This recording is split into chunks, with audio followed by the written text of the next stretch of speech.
जय माता रानी दोस्तों, मैं सीमा आप सभी का स्वागत करती हूँ आपके अपने चैनल राधा कृष्ण ऑफिशियल में।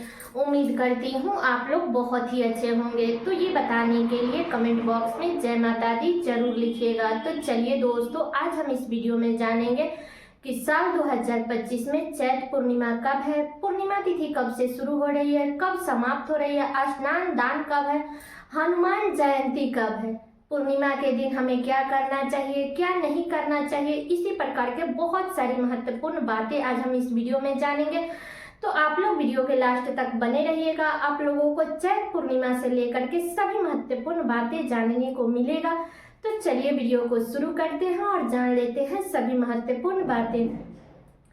तो सबसे पहले बता दूं दोस्तों कि चैत्र माह में पड़ने वाली पूर्णिमा को चैत्र पूर्णिमा कहते हैं और इसी दिन हनुमान जी का जन्म भी हुआ था, इसलिए इस दिन को हनुमान जयंती के रूप में भी मनाया जाता है। ठीक है, तो बता दो दोस्तों कि पूर्णिमा की जो तिथि होती है वो श्री सत्यनारायण भगवान को समर्पित होती है, माता लक्ष्मी को समर्पित होती है। तो बता दो दोस्तों कि बहुत सारे लोग हैं जो पूर्णिमा का व्रत करते हैं, बहुत सारे लोग अखंड सुहाग के लिए करते हैं, बहुत सारे लोग पुत्र प्राप्ति के लिए भी पूर्णिमा का व्रत करते हैं।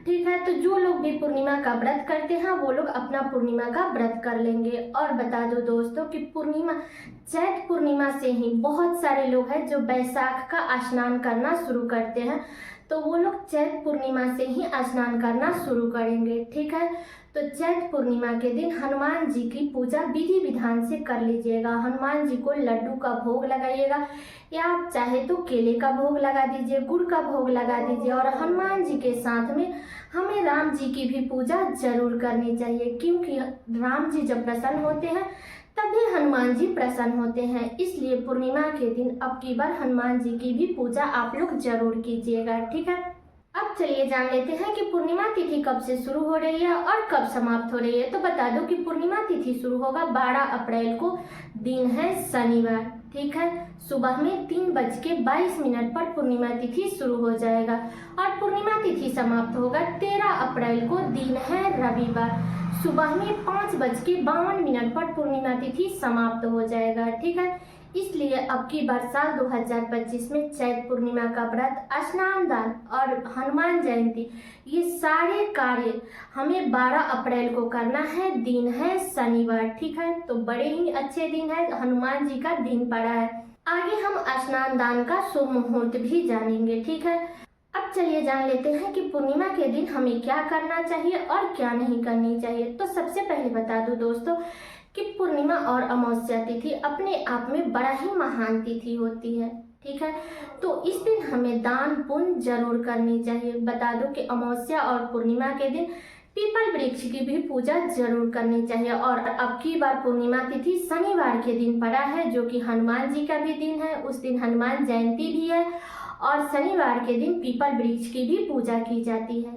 तो आप लोग थोड़ा सा सुबह में उठ जाइएगा तो आपका सारा कार्य हो जाएगा, क्योंकि आप सभी को पता है कि पीपल वृक्ष की पूजा हमें सूर्योदय से पहले करनी चाहिए।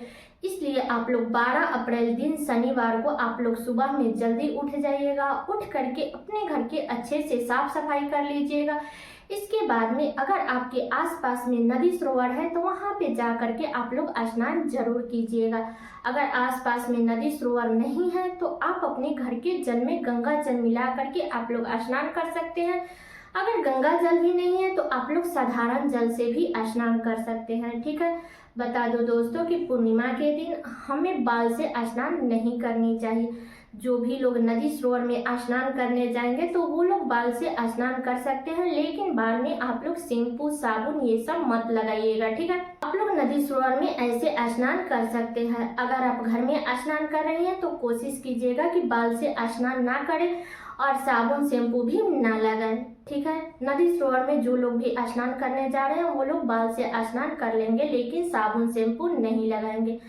ठीक है, स्नान करने के बाद में आपको वहीं पे सूर्य भगवान को जल जरूर देनी चाहिए। इसके बाद में अगर आते समय रास्ते में पीपल वृक्ष मिल जाता है तो उसकी भी पूजा कर लीजिएगा। अगर मंदिर मिल जाती है तो आप लोग पूजा जरूर कर लीजिएगा। ठीक है, और बता दूं दोस्तों कि पूर्णिमा के दिन हमें दान जरूर करनी चाहिए, तो आप लोग दान जरूर कर लीजिएगा, क्योंकि देखिए पूर्णिमा और अमावस्या तिथि अपने आप में महान तिथि होती है और इस दिन दान किया हुआ चीज हमें कई गुना बढ़कर के मिलता है।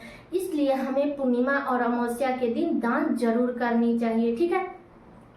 तो आप लोग दान कर लीजिएगा। दान में आप लोग चाहे तो अन्न का दान कर सकती है, पैसे का दान कर सकती है, वस्त्र का दान कर सकती है, तो आप लोग दान कर सकती हैं, कोई दिक्कत नहीं है। मान लीजिए कोई अन्न लेने वाला नहीं है तो आप लोग दान पेटी में भी पैसा छू करके आप लोग डाल सकती हैं, या अगर आप अन्न छुई हैं तो अगर कोई पंडित ब्राह्मण नहीं है तो आप लोग किसी भी जरूरतमंद को आप लोग दे सकती हैं, ठीक है।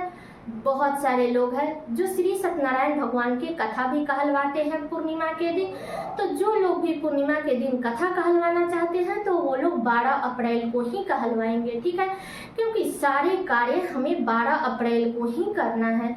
पूजा पाठ, स्नान, दान, व्रत सारे कार्य हमें 12 अप्रैल को ही करना है, ठीक है। और बता दो दोस्तों कि आप लोग दान जरूर कीजिएगा, क्योंकि दान ही होता है जो हम अपने लिए करते हैं। ऐसे तो होता है कि ये हमारा है, वो हमारा है, वो हमारा है, हमारा कुछ भी नहीं है। जो हम अपने हाथ से दान कर लेते हैं वही हमारा होता है, क्योंकि ना कोई कुछ लेकर के आया है और ना ही कुछ लेकर के कोई जाएगा। इसलिए हमें पूर्णिमा, अमावस्या और जो भी ऐसे अच्छे अच्छे जो तिथि आती है या कहीं भी हम तीर्थ धाम पे जाते हैं तो वहाँ पे हमें दान जरूर करनी चाहिए। तो इस बात का ध्यान रखिएगा कि आप लोग दान जरूर कर लीजिएगा, ठीक है। बहुत सारे लोग हैं जो पूर्णिमा का व्रत रखते हैं, तो जो लोग भी पूर्णिमा का व्रत रखेंगे वो लोग 12 अप्रैल को रखेंगे, दिन है शनिवार, ठीक है। तो वो लोग सुबह में अपना स्नान कर लेंगे, पूजा पाठ विष्णु भगवान का करके इसके बाद में अपने व्रत का संकल्प ले लेंगे। इसके बाद वो लोग सारे दिन निर्जल और निराहार रहेंगे। बता दो दोस्तों कि इस व्रत को बहुत सारे जगहों पर बहुत प्रकार से रखा जाता है।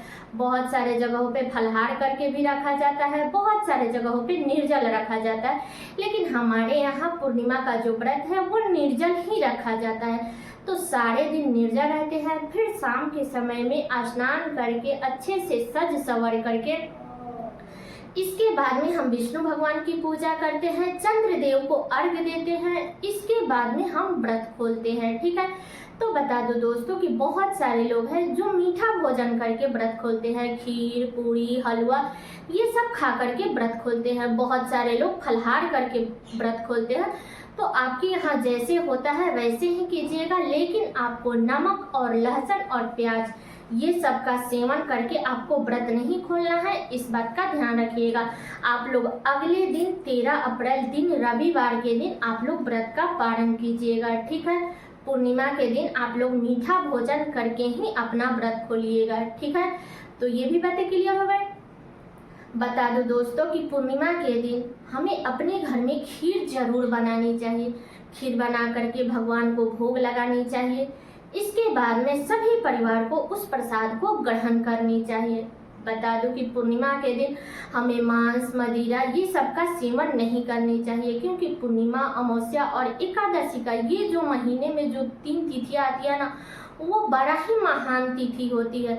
इसलिए इस दिन हमें मांस, मदिरा का सेवन नहीं करनी चाहिए। इस दिन अच्छे अच्छे भोजन बनाइए। खीर तो आप अपने घर में जरूर बनाइएगा, पूरी बनाए ना बनाए लेकिन खीर आप लोग जरूर बनाइएगा, ठीक है। और बता दूं दोस्तों कि पूर्णिमा के दिन कोई भी सुहागिन महिला बाल नहीं धोएगी, चाहे वो सुहागिन महिला हो, लड़की हो, किसी को भी बाल नहीं धोने हैं। पूर्णिमा के दिन हमें नाखून भी नहीं काटनी चाहिए, इस बात का ध्यान रखिएगा, ठीक है। बता दूं कि हमारे यहाँ पूर्णिमा के दिन सिंदूर नहीं लगाया जाता है। ऐसा माना जाता है कि पूर्णिमा के दिन सिंदूर लगाने से सुहाग पूर्ण होता है, तो हम लोग तो नहीं लगाते हैं, लेकिन बहुत सारे लोग हैं जो लगाते हैं। तो अगर आप लोग लगाते हैं तो आप लोग पीला वाला सिंदूर मत लगाइएगा, आप लोग लाल वाला सिंदूर लगा सकते हैं, क्योंकि पूर्णिमा के दिन हमें नाखून नहीं काटनी चाहिए और जेंट्स लोगों को शेविंग वगैरह नहीं करनी चाहिए, इस बात का ध्यान रखिएगा, ठीक है। तो यही सब जो छोटे छोटे कार्य है वो हमें पूर्णिमा के दिन नहीं करनी है, लेकिन पूर्णिमा के दिन हमें अपने घर में खीर जरूर बनानी चाहिए, इस बात का ध्यान रखिएगा, ठीक है। तो ये बातें क्लियर हो गए। और दोस्तों, आप लोगों से एक छोटा सा रिक्वेस्ट है कि अगर आप लोग चैनल पे नए आए हैं तो चैनल को सब्सक्राइब और वीडियो को लाइक जरूर कर दीजिएगा। और बता दो दोस्तों कि बहुत सारे लोग हैं जो श्री सत्यनारायण भगवान की कथा कहलवाते हैं, तो आप लोग 12 अप्रैल को कहलवाइएगा। और जो भी पंडित ब्राह्मण कराते हैं ना श्री सत्यनारायण भगवान की कथा, तो उनको भोजन आप लोग जरूर करा दीजिएगा। और आसपास के लोगों को भी बुला करके आप लोग उनको भी भोजन जरूर कराइएगा, क्योंकि नियम है ना कि जब हम सत्यनारायण भगवान की कथा कहलवाते हैं तो हमें आसपास के लोगों को हाथ जरूर धुलवानी चाहिए। इस बात का ध्यान रखिएगा। तो आप लोग जो भी खिलाना चाहते हैं आसपास के लोगों को बुला करके आप लोग खिला सकते हैं। खीर पूरी भी खिला सकते हैं, या आप चाहे तो दाल चावल भी खिला सकते हैं। टोटल आपकी मर्जी है, लेकिन पूर्णिमा के दिन मीठा भोजन कराए तो बहुत अच्छा होता है। ठीक है, अब चलिए जान लेते हैं स्नान दान का शुभ मुहूर्त। तो बता दूं दोस्तों कि स्नान दान तो हमें जितना सुबह में ब्रह्म मुहूर्त में करते हैं उतना ही अच्छा होता है। बाकी तो पूर्णिमा के दिन लोग सारे दिन ही स्नान दान करते हैं, लेकिन बता दूं कि जब आप लोग स्नान दान कीजिएगा तो कोशिश कीजिएगा कि ब्रह्म मुहूर्त में करें। तो बता दूं दोस्तों कि स्नान दान का जो शुभ मुहूर्त रहेगा वो 12 अप्रैल को दिन है शनिवार। तो सुबह में 4:28 से लेकर के और सुबह में ही 5:15 तक रहेगा। इस बीच में आप लोग स्नान दान कर लीजिएगा। ऐसे तो लोग सारे दिन ही स्नान दान करते हैं, लेकिन शुभ मुहूर्त में ब्रह्म मुहूर्त में करना बड़ा ही श्रेष्ठ होता है। तो थोड़ा सा सुबह में उठ जाइएगा तो आपका सारा कार्य हो जाएगा। ऐसे भी हमें पूर्णिमा, अमावस्या, एकादशी या कोई भी व्रत त्योहार होता है ना, तो उसमें हमें जल्दी उठना ही चाहिए। ये नहीं कि सूर्योदय हो गया, सूर्य भगवान इतने देर हो गए और हमारे घर में अभी तक झाड़ू भी नहीं लगा है, तो आप लोग ऐसा कार्य मत कीजिएगा।